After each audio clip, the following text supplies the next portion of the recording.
So hey guys, welcome to ABC channel. So today we are going to start the last part of this chapter, that is transport of water. So transport से आप क्या समझते हो कि transport क्या होता है? Transport अब मैंने आपको पहले भी समझाया था ट्रांसपोर्ट क्या होता है। मान लो आपको लुधियाना से दिल्ली जाना, ठीक है, तो आप ट्रांसपोर्ट करते हो, ठीक है। ट्रांसपोर्ट करते हो, कैसे करते हो? बस से करते हो, ट्रेन से करते हो, एरोप्लेन से करते हो। बस से और ट्रेन से करते हो ज़्यादातर आप, है ना। ट्रांसपोर्ट इसे कहते हैं, कार से करते हो, ठीक है, लुधियाना से दिल्ली जाने को, ठीक है। ये ट्रांसपोर्ट है। और ट्रांसपोर्ट कौन कर रहा है? इसमें हम ट्रांसपोर्ट कर रहे हैं, ठीक है। तो इसमें ट्रांसपोर्ट, इसमें क्या हो रहा है, हम जिस टॉपिक की बात कर रहे हैं, ट्रांसपोर्ट ऑफ वाटर। तो ट्रांसपोर्ट ऑफ वाटर में क्या है कि इन जाइलम टिश्यू क्या होता है, लीव है, उसमें दो तरह के टिश्यूज होते हैं, एक होता है जाइलम, एक होता है फोएम। तो जाइलम होता है, हमने पहले भी बताया था, अगर आपने लास्ट वीडियो नहीं देखी तो आप वो देख लीजिए। जाइलम जो होता है that moves the water and minerals obtained from the soil, and जो फोएम होता है that transports the products of photosynthesis from the leaves, they are synthesised to the other parts of the plant. So ये role होता है इन दोनों का। सो transport of water में क्या है, in xylem tissue vessels of tracheids of the roots. Xylem tissue में क्या होता है, vessels of tracheids of the roots, stems and leaves are interconnected to form a continuous system. ये क्या करते हैं, जाइलम टिश्यू क्या करता है, क्या ट्रांसपोर्ट करता है, वाटर। सो इसमें ये क्या हो कि ट्रांसपोर्ट ऑफ वाटर कौन कर रहा है, जाइलम टिश्यूज कर रहा है। अगर आपको क्वेश्चन आ जाए यहाँ पे कि ट्रांसपोर्ट ऑफ फूड कौन कर रहा है, तो उसका आंसर आएगा फोएम। ठीक है, ये शॉर्ट फॉर्म में लिख दिए, यहाँ पे लिखा हुआ। तो एट द रूट्स देखिए आपने कभी रूट्स देखी है? रूट्स क्या होती है, अपने घर के पास आप देखना, जो रूट्स हैं, आपने तो सिर्फ प्लांट देखा। अच्छा, प्लांट देखा आपने कभी? कोई भी प्लांट देखा? तो अगर आपके घर में रेडिश लगी हुई है, तो रेडिश जो है वो एक टैप रूट है। रेडिश जो है वो टैप रूट है, ठीक है। रेडिश एक टैप रूट है। तो ये जो टाइप्स ऑफ रूट्स है +1 में पढ़ोगे बेसिकली। रेडिश एक टैप रूट है। सो अब ये सॉइल है, ठीक है। रूट्स जो है सॉइल के अंदर होती है। रूट्स के भी बहुत सारे टाइप्स होते हैं, जैसे ये जो बड़ी हैं, ये इसको हम प्राइमरी रूट्स बोलेंगे।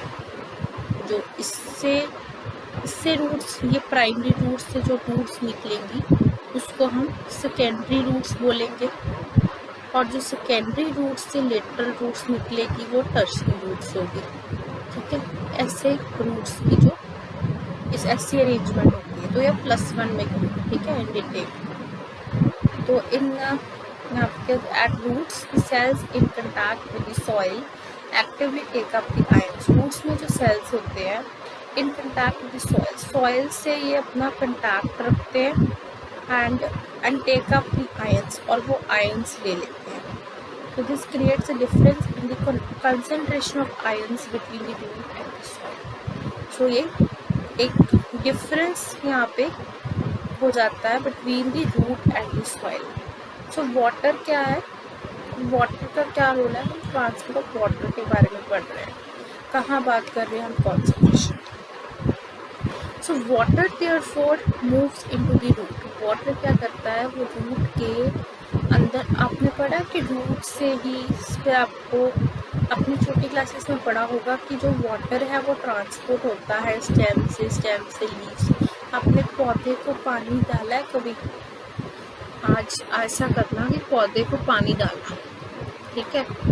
तो आप देखना, आप जब वाटर डालोगे तो उसको सॉइल अब्जॉर्ब कर लेगी। बेसिकली वो सॉइल के अंदर जो रूट्स होती हैं वो अब्जॉर्ब करती है। तभी हम कहते हैं ना कि जड़ें बहुत मजबूत होती हैं, है ना। तो वो रूट्स जो है वो क्या अब्जॉर्ब करती है, वाटर, ठीक है। ये आपका लिखा हुआ है water therefore moves into the root from the soil to eliminate this difference. ये कंसंट्रेशन ऑफ आयंस का डिफरेंस एलिमिनेट हो जाएगा जब वाटर मूव करेगा, कहाँ से, रूट्स में से वाटर।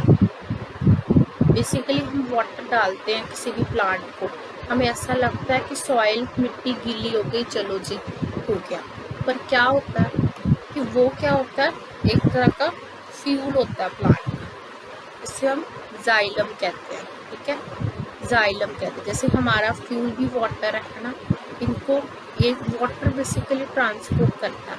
कौन ट्रांसपोर्ट करती है, रूट्स ट्रांसपोर्ट करती है। ठीक है, तो आई थिंक आपको अभी समझ आ गया होगा, रूट्स जो है वाटर ट्रांसपोर्ट करती है। तो ये रूट्स जो है कंसंट्रेशन ऑफ आयंस का डिफरेंस कम कर देती हैं। इसका मतलब ये है कि this means that there is steady movement of water in the root xylem creating a column of water that is steadily pushed upwards. जो वाटर है वो ऊपर की तरफ चला गया, क्या रूट से वाटर स्टेम से पास हुआ, स्टेम से लीव्स तक पास हुआ। आपको क्या लगता है कि जब पानी हम किसी भी प्लांट को डालते हैं तो पानी सिर्फ सॉइल तक ही रहता, नहीं, पानी सॉइल तक नहीं रहता, पानी जो है रूट्स अब्सॉर्ब करती है। अब आपको इतनी नॉलेज हो चुकी है। ठीक है, तो अगर हम +1 में ये चैप्टर करेंगे तो मैं आपको एक क्वेश्चन पूछूंगी। ठीक है, तो एक्टिविटी 6.8 एक्टिविटी क्या बताई हुई है, आप ये एक्टिविटी खुद करोगे। ठीक है, और इसके आंसर मुझे कमेंट सेक्शन में चाहिए। ठीक है, you will do your activity yourself. So next है, provided that the plant has an adequate supply of water. अगर प्लांट के पास एडुकेट सप्लाई ऑफ वाटर है, the water which is lost through the stomata. Stomata मैंने आपको बताया था क्या होता था, बीन शेप स्टोमेटा होता था। ठीक है, बीन शेप स्टोमेटा होता था, ओपन एंड क्लोज का। हमने 3rd और 4th वीडियो में ये इसका सारा किया। Water which is lost to the stomata is replaced by the water from the xylem vessels in the leaf. In fact, evaporation of water molecules, जो water molecules की जो evaporation है from the cells of the leaves, जो ये plant है, जो water molecules की evaporation है leaves की cells से, leaves की cells से जो water molecules की evaporation है, which pulls the water from the xylem cells of roots. So the loss of water in the form of vapor from the aerial parts of the plant, that is known as the transpiration. आपको पता है evaporation क्या होता है? आपको पता है evaporation क्या होता है? आपने कभी टर्म सुना है वेपोरेशन का?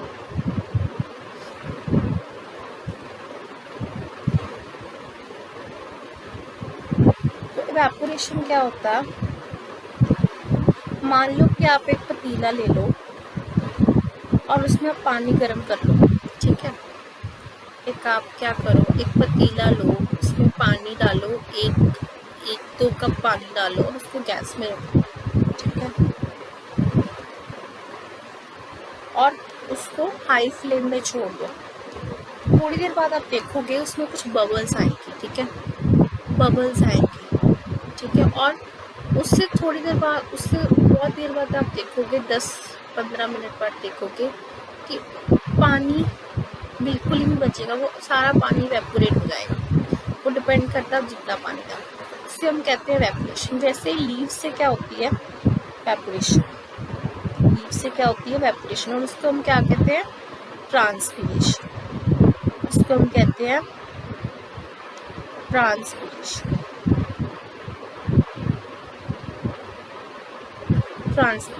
ठीक है, तो loss of water from the vapor on the aerial parts of the plant is known as transpiration.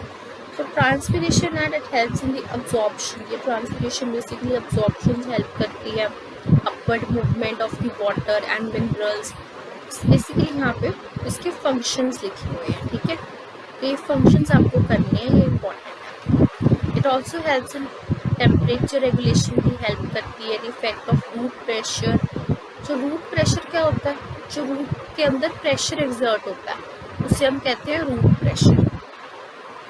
During, एक होती है ट्रांसपिरेशन टर्म, एक होती है ट्रांसलोकेशन। अभी ट्रांसलोकेशन हम यहाँ पे पढ़ेंगे कि ट्रांसलोकेशन क्या होती है।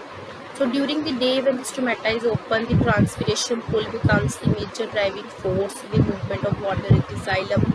So अभी next topic हम कर रहे हैं transport of food and other substances. Food और other substances की transportation कैसे होती है, ठीक है। तो so far हमने डिस्कस कर लिया कि transport of water and minerals in the plants हमने डिस्कस कर लिया। Now let us consider how the products, how the metabolic processes of photosynthesis, metabolic processes are moved from the leaves where they are formed to the other part, the transfer of soluble products of photosynthesis that is called as translocation. तो translocation क्या होती है? Trans, आपको मतलब से क्या पता लग रहा है? ट्रांस और लोकेशन। लोकेशन मतलब कोई जगह है ना, और जगह कौन सी है? यहाँ पे लीव्स की बात कर रहे हैं, ठीक है। किसकी? ट्रांस का मतलब अब ट्रांसपोर्ट, ठीक है। ट्रांसपोर्ट किसकी हो रही है? सॉल्युबल प्रोडक्ट्स की ट्रांसपोर्ट हो रही है, ठीक है। पहले हमने वाटर की बात कर ली ना, अब हमने फूड और अदर सब्सटेंसेस। तो फूड और अदर सब्सटेंसेस ऑफ फोटोसिंथेसिस, तो सॉल्युबल प्रोडक्ट्स ट्रांसपोर्ट होते हैं, उससे हम कहते हैं translocation. And it occurs in the part of vascular tissue known as the phloem, और ये वेस्कुलर पार्ट में होता है जिसको हम फोएम कहते हैं। तो जाइलम क्या ट्रांसपोर्ट करता है, ये आपको पता होना चाहिए। जाइलम वाटर और मिनरल्स ट्रांसपोर्ट करता है, और आपको पता होना चाहिए कि फोएम क्या ट्रांसपोर्ट करता है, वो food materials and other products transport करता है। So besides the product of photosynthesis, the phloem transports amino acids and other substances. So these substances are especially delivered to the storage organs of roots. So amino acids भी transport करता है, lysine, leucine, aniline, थ्योनीन। ये nature में 20 amino acids होते हैं। तो ये भी आप चैप्टर बायोमोलिक्यूल्स करोगे +1 में, तो आपको ये क्लियर होएगा कि अमाइनो एसिड्स क्या होते हैं। So these substances are especially delivered to the storage organs of roots, food, seeds, and growing organs. The translocation of the food and other substances that takes place in the side tubes with the help of adjacent companion cells, both in upward and downward direction. ऊपर और नीचे, यहाँ पे diagram बनाया हुआ है ना, ऊपर और नीचे। ये देखो, ये कितना अच्छा डायग्राम है। नेक्स्ट करते हैं हम इसमें अनलाइक ट्रांसपोर्ट इन जाइलम। जाइलम में तो ट्रांसपोर्ट होती है, can be largely explain by simple physical forces. Simple physical forces से हम एक्सप्लेन कर सकते हैं, जैसे ट्रांसलोकेशन इज फोएम। तो फोएम में जो ट्रांसलोकेशन है वो कैसे अचीव हो सकती है? Utilizing the energy. और एनर्जी किस फॉर्म में आएगी? किस फॉर्म में एनर्जी होती है? एटीपी की फॉर्म में एनर्जी होती है। एटीपी क्या होता है? एडिनोसिन ट्राइफॉस्फेट, है ना। Material like the source is transferred into the phloem. ये फोएम में कैसे ट्रांसफर, फोएम टिश्यू में कैसे ट्रांसफर हो सकता है? फोएम टिश्यू में एनर्जी कैसे ट्रांसफर हो सकती है? एटीपी में। ये यहाँ पे आपका एमसीक्यू क्वेश्चन लग जाता है। सो अगर एनर्जी ट्रांसफर होगी, इससे क्या होगा? इससे क्या होगा? ऑस्मोटिक प्रेशर जो है टिश्यू का, causing the water to move into it. Osmotic pressure of the tissue causing the osmotic pressure होगा। अभी ऑस्मोटिक प्रेशर क्या होता है? ये कंसंट्रेशन पे डिपेंड करता है ऑस्मोटिक प्रेशर, ठीक है, और causing the water to move into it. So this pressure moves the material in the phloem tissue to tissues with having less pressure. So this allow the phloem to move material according to the plant needs. For example, यहाँ पे दिया हुआ in the spring, मान लो कि spring का season है, sugar जो है, शुगर stored in root और स्टेम। शुगर है, रूट या स्टेम में आपने स्टोर की है, would be transported to the buds which need energy to grow. उसको एनर्जी चाहिए ग्रो करने के लिए, ठीक है। यहाँ पे एनर्जी क्या ले रही है? एनर्जी यहाँ पे क्या? एटीपी। ये यहाँ पे एग्जाम्पल दिया हुआ है। ये क्वेश्चन हम आपको मैं क्वेश्चन सारे साथ में करवाऊंगी जब चैप्टर खत्म हो जाएगा। So let's take 2 minutes break, then we will start excretion. It's a very short topic and very interesting also.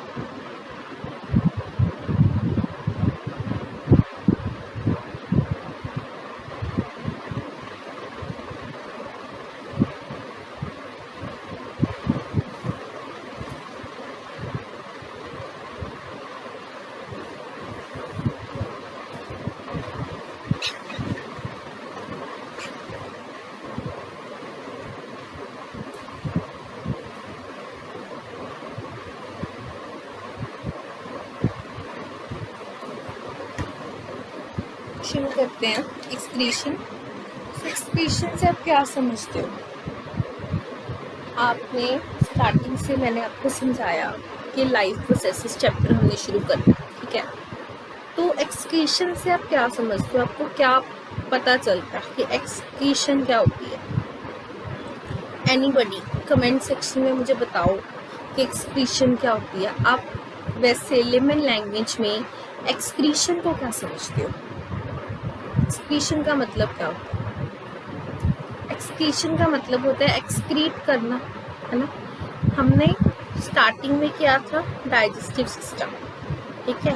Digestive system में मैंने आपको बताई थी एक चीज़। डाइजेस्टिव सिस्टम में मैंने आपको बताया था कि फूड यहाँ से माउथ से जाता है, इसोफेगस से आता है, स्टमक में जाता है, फिर स्मॉल इंटेस्टाइन, फिर लार्ज इंटेस्टाइन और फिर बाहर निकल जाता है। This is anus. अब हम इसकी बात करेंगे, एनस की, ठीक है? एक्सक्रीशन का मतलब क्या होता है? एक्सक्रीट, एक्सक्रीट, ठीक है? एक्सक्रीट करना। जो वेस्ट मटेरियल्स, वेस्ट प्रोडक्ट्स है, ऐसा नहीं है कि जो हम खाते हैं वो सारा एक्सक्रीट हो जाता है।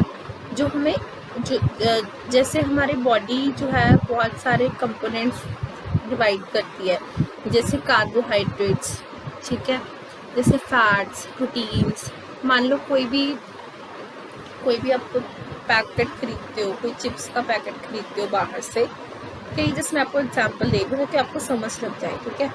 वैसे हमारी बॉडी के अंदर जो है, हम बॉडी के अंदर बहुत सारे पैकेट्स होते हैं, बने होते हैं ऐसे। अब चिप्स का पैकेट खाते हो, कभी ध्यान से नोटिस करना कि चिप्स के पैकेट के पिछले जो उसके पीछे लिखा होता है, एक लिस्ट दी होती है, वहाँ पे लिखा होता है फैट्स, प्रोटीन्स, कार्बोहाइड्रेट्स, ठीक है? तो उसमें 6 ग्राम फैट है, उसमें 14 ग्राम फैट्स है। ऐसे करके मैं आपको एग्जांपल दे रही हूँ, एग्जैक्ट तो मुझे भी नहीं पता। स्टार्च उसमें इतना दिया हुआ है, ठीक है? तो ऐसे दिया होता है। वैसे हमारी बॉडी ने भी ना कुछ ऐसा सिस्टम अरेंज किया होता है कि जो हमें एनर्जी के लिए चाहिए, जो हमारी बॉडी को चाहिए, हमारी बॉडी को चलाने के लिए चाहिए। ऐसा नहीं कि सारा मतलब जो हम फैट वगैरह खाते हैं वो मतलब बॉडी को जितना अमाउंट बॉडी ने सेट किया होता है ये सारी चीज़ें, ठीक है? जो बॉडी को बैलेंस अमाउंट में चाहिए वो बॉडी ले लेती है, और जो बॉडी डाइजेस्ट नहीं कर पाती, ठीक है, मान लो आपने ऐसा फूड खाया बाहर से, वो डाइजेस्ट नहीं हो पाया, वो आपकी बॉडी से वो आपकी बॉडी वेस्ट मटेरियल के फॉर्म में बाहर निकाल देती है, ठीक है? इसे आप एक्सक्रीशन भी कहते हो, उसे हम एक्सक्रीशन कहते हैं, ठीक है? ये टर्म आप याद कर लो, उसे हम एक्सक्रीशन कहते हैं। एक्सक्रीशन का मतलब क्या होता है? एक्सक्रीट करना, ठीक है? सो ये आपको मैंने एग्जाम्पल दिया, अभी हम इसके बारे में पढ़ेंगे। सो हम ये एक्सक्रीटरी सिस्टम होता है, एक्सक्रीशन में क्या क्या आती है, एक्सक्रीटरी सिस्टम होता है ह्यूमन बींग्स का सारा, ठीक है? तो ऐसे हमने पहले पढ़ा कि we have already studied how organisms get rid of their gaseous waste generated during the photosynthesis or respiration. Other metabolic activities generate nitrogenous materials which need to be removed. The biological processes involved in the removal of these harmful metabolic waste from the body. यही मैंने बताया कि जो biological processes होते हैं जो ये harmful waste को रिमूव करते हैं, उसे हम क्या कहते हैं? उसे हम एक्सक्रीशन कहते हैं। सो डिफरेंट ऑर्गेनिजम्स है, different organisms use various strategies to do this.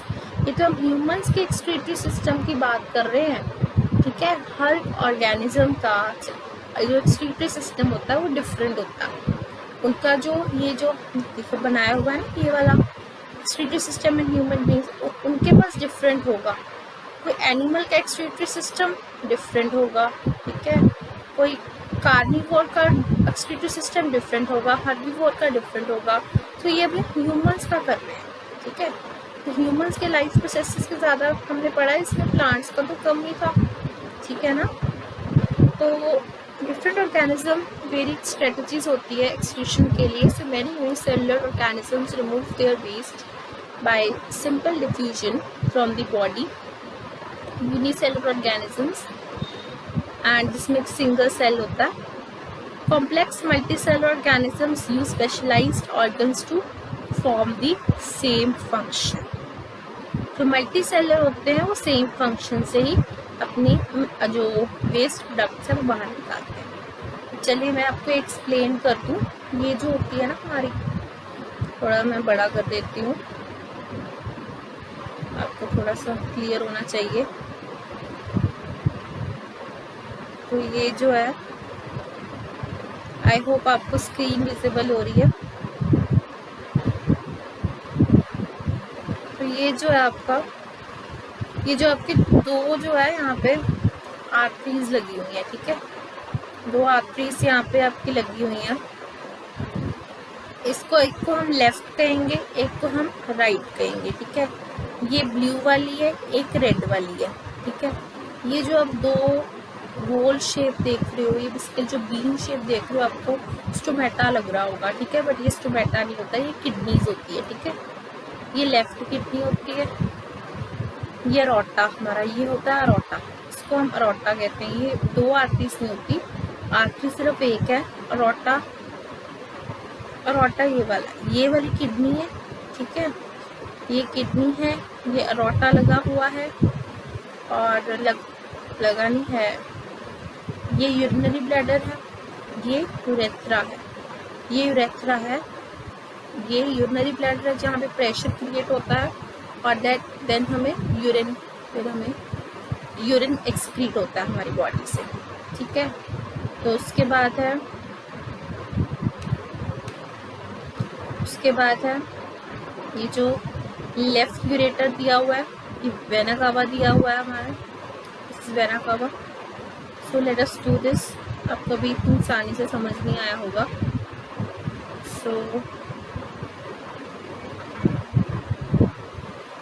So excretory system of human beings includes a pair of kidneys। जो बीन शेप दी हुई है, किडनीज है ब्राउन कलर की। जो पेयर ऑफ यूरेटस, एक पेयर ऑफ यूरेटस दिया हुआ है। यूरेटस कहाँ पे है भाई?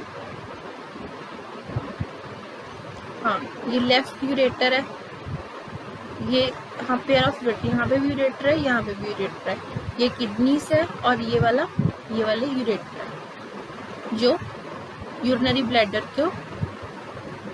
के ऊपर टच कर रहा है, ठीक है। इसके साथ बाइंड है, क्या बाइंड है? Ureters. Urinary bladder and urethra. जो यूरिनरी ब्लैडर, जो ये और ये है, यूरिनरी ब्लैडर और यूरेथ्रा है ना, जो ये और ये है, यूरिनरी ब्लैडर और urethra,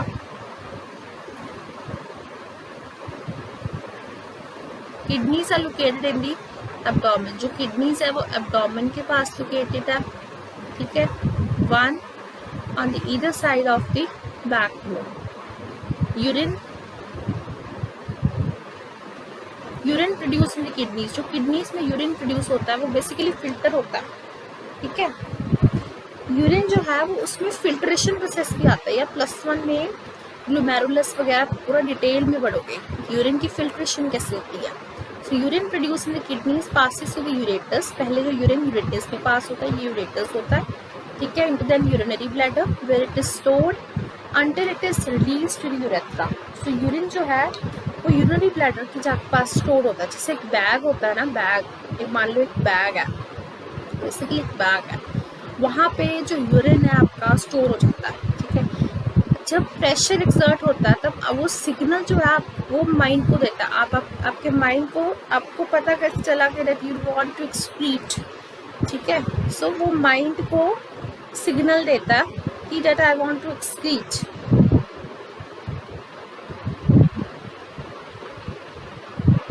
I want to excrete. So I want to excrete, that's why वो सिग्नल देता तो फिर वो urine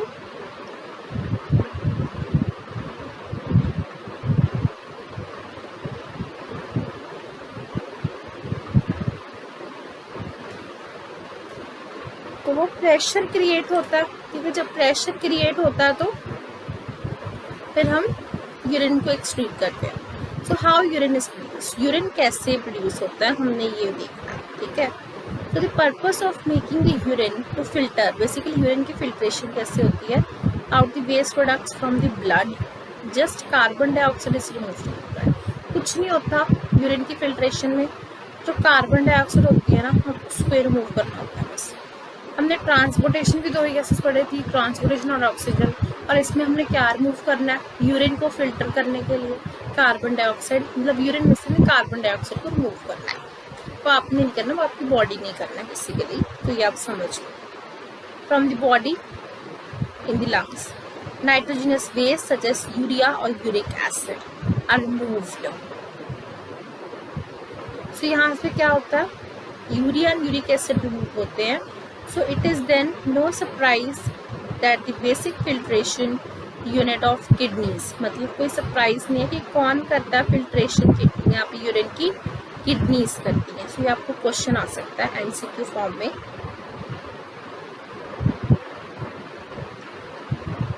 So in like the lungs, it is a cluster of very thin walled blood capillaries। ये blood की जो nephron दिया हुआ है स्ट्रक्चर ऑफ, एक होता है न्यूरॉन, एक होता है नेफ्रॉन। तो न्यूरॉन अभी हमने पढ़ना है, नेफ्रॉन इसमें होता है, ठीक है। ये नेफ्रॉन होता है, ये पूरा स्ट्रक्चर जो है ना इस टाइप का, अब इस टाइप का स्ट्रक्चर पढ़ोगे, पूरा डिटेल में पढ़ोगे आप, थोड़ा सा टफ दिया हुआ है आप इसका मैं आपको एक प्रेजेंटेशन दिखाऊंगी तो उसमें क्लियर हो जाएगा। Each capillary cluster in the kidney is associated with a cup-shaped end called as the Bowman's capsule। एक cup-shaped end होता है, उसको हम कहते हैं Bowman's capsule। थोड़ा सा मैं आपको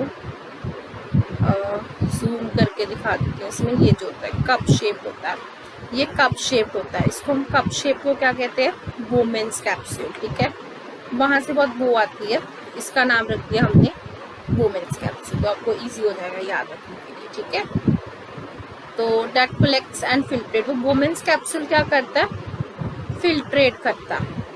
तो वो Bowman's कैप्सूल क्या करता है, that collects and filtrate and each kidney has large number of these filtration units. और ईच किडनी के पास ऐसे कितने फिल्ट्रेशन यूनिट्स होते हैं, उसको हम क्या कहते हैं, nephrons packed close together.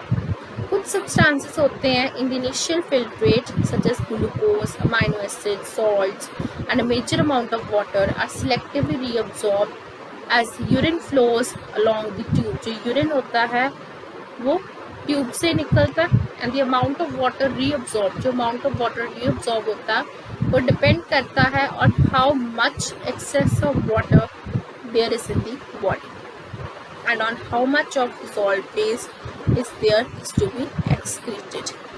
Urine forming, जो किडनी में urine form, basically filtration kidney में ही हो रही है, ठीक है। जो किडनी में जो बेसिकली आपका यूरिन फॉर्म होता है ना, जो मैं ग्लोमेरुलस की बात कर रही थी, ये Bowman's कैप्सूल के अंदर होता है। जो जितने सारी जो फिल्ट्रेशन यूनिट होते हैं उसको हम नेफ्रॉन कहते हैं, ठीक है।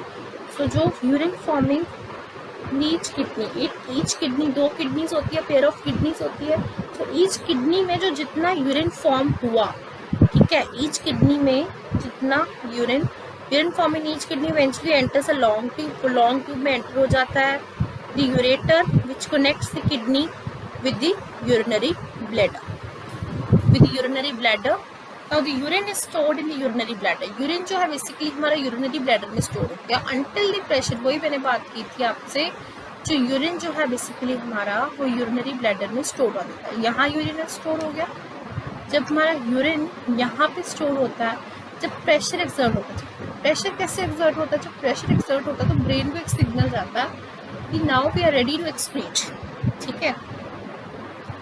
Expanded bladder leads to the urge to pass it through the urethra, और यूरेथ्रा से यूरिन पास हो जाता है। तो ब्लैडर क्या है, एक मस्कुलर है, so it is under the control of, under nervous control, nervous control के अंडर ये मैंने आपको बताया। As we have discussed elsewhere, as a result we can usually control the urge to urinate, तो हम कंट्रोल कर सकते हैं अर्ज टू यूरिनेट। सो ये जो है हमारा एक इम्पॉर्टेंट टॉपिक है, आर्टिफिशियल किडनी, जिसे हम कहते हैं हेमोडायलिसिस। डायग्राम आपको इतने डिटेल में करने की ज़रूरत नहीं है, ज़्यादा डिटेल यहाँ पे दी भी नहीं हुई। बस ये कैपिलरीज होती हैं, एक वुमेन्स कैप्सूल इंपॉर्टेंट है जहाँ पे यूरिन फिल्ट्रेट होता है, एक रेनल आर्टरी होती है, +1 में आप डिटेल पढ़ोगे, एक ग्लोमेरुलस होता है, tubular part of nephron present, एक कलेक्टिंग डक्ट प्रेजेंट होता है, ठीक है। उसके बाद आपको एक इम्पॉर्टेंट ये करना हमने एक्सक्रीशन प्लांट से, फिर हमारा चैप्टर कंप्लीट हो जाएगा। चलिए करते हैं। आर्टिफिशियल किडनी को हम करते हैं हेमोडायलिसिस। अब देख रहे हो एक बेड है, यहाँ पे एक पर्सन जो है वो लेटा हुआ है, ये एक मशीन लगी हुई है, इसको हम कहते हैं डायल, जो डायलिसिस करती है, ठीक है। तो किडनी क्या है, एक वाइटल ऑर्गन है सर्वाइवल के लिए। Several factors like infections, injury और restricted blood flow to the kidney reduce, मान लो कि ब्लड फ्लो किडनी में रिड्यूस हो गया, reduce the activity of kidneys. So this leads to the accumulation of poisonous waste in the body, so which can lead to death. यहाँ की death भी हो सकती है, इतना खतरनाक है। तो उसके लिए क्या करते हैं, आर्टिफिशियल किडनी लगाते हैं, ठीक है। कोई इंजरी हो जाए, ब्लड लॉस हो जाए किडनी में, तो वो हमारी डेथ भी हो सकती है, पॉइजनस वेस्ट आ जाए। Artificial kidney, in the case of the kidney failure, मान लो किडनी फेलियर हो गया, an artificial kidney can be used, artificial kidney use हो सकती है, ठीक है।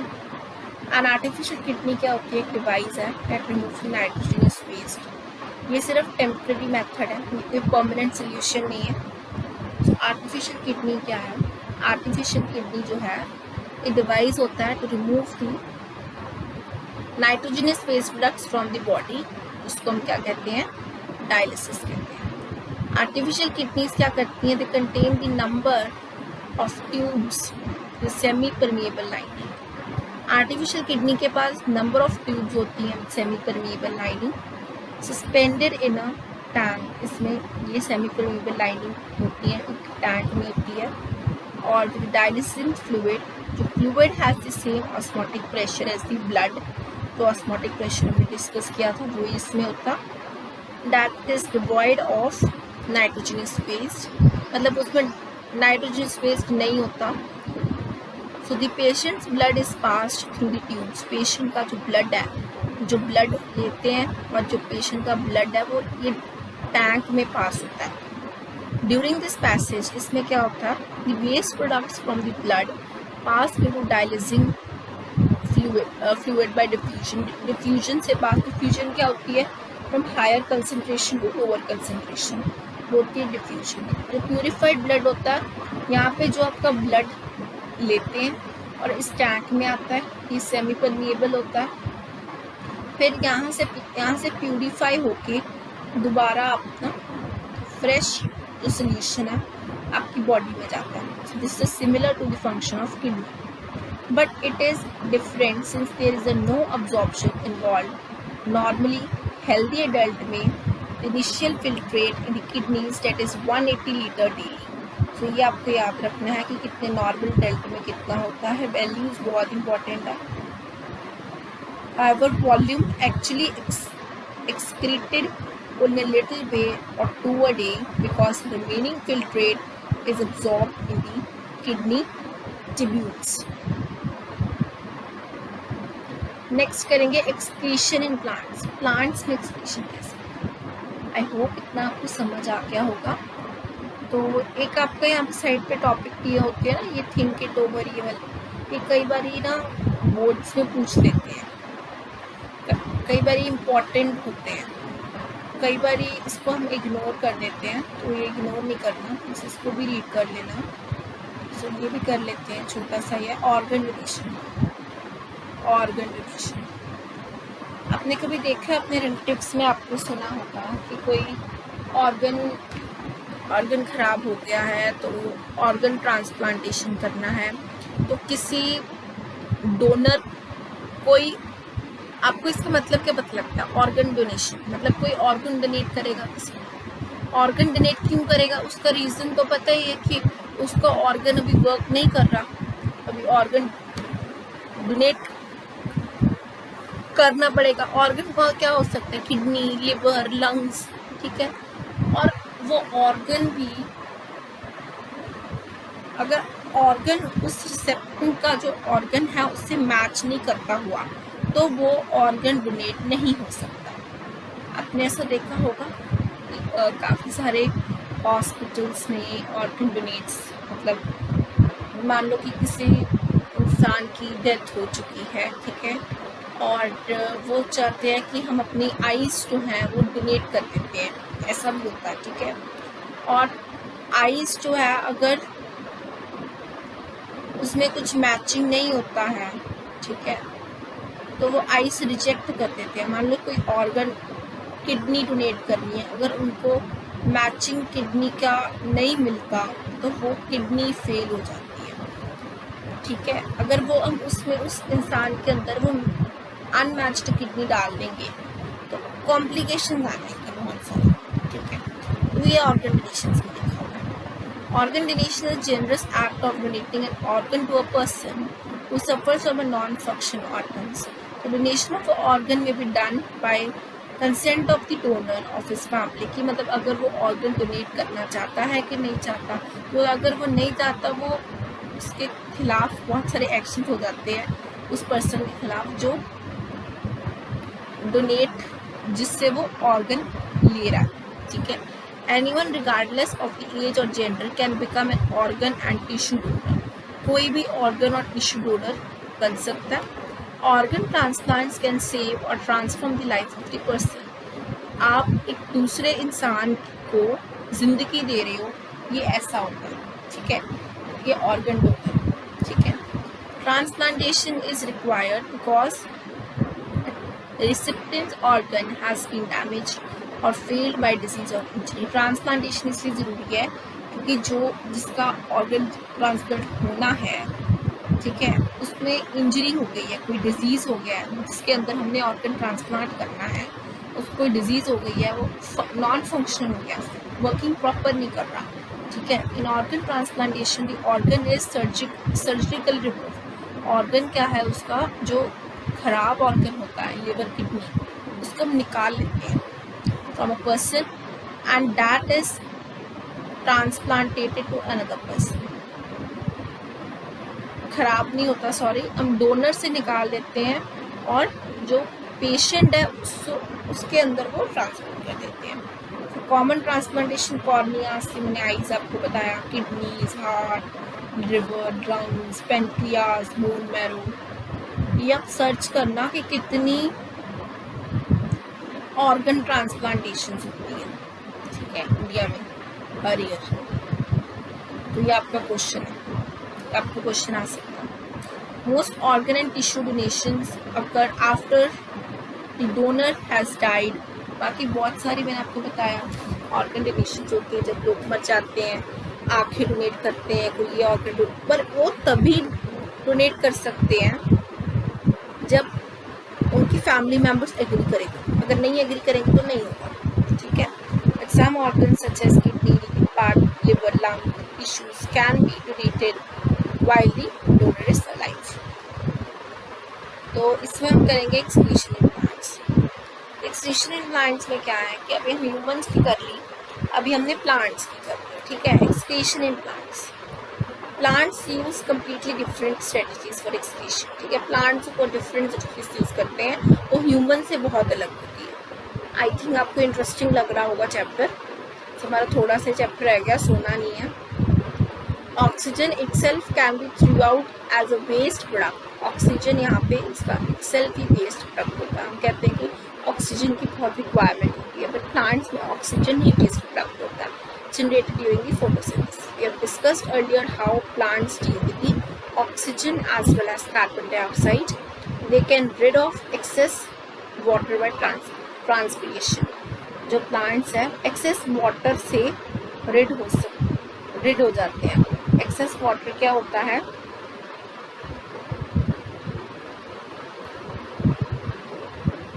excess water से मतलब जो evaporation हो जाती है, जो हमने पिछले पार्ट में अभी डिस्कस किया आज। For other ways, plants use the fact that many of their tissues consist of dead cells, and they can even lose some parts such as leaves, and many plant-based products are stored in the cellular vacuoles. Waste products may be stored in the leaves that fall off. Other waste products were stored as the resins and gums. Especially in old xylem, plants also excrete some waste substances. Waste substances excrete करते हैं plants into the soil around them. So ये हमारा chapter खत्म हो गया. Hope you like my video and hope you understand my all the concepts.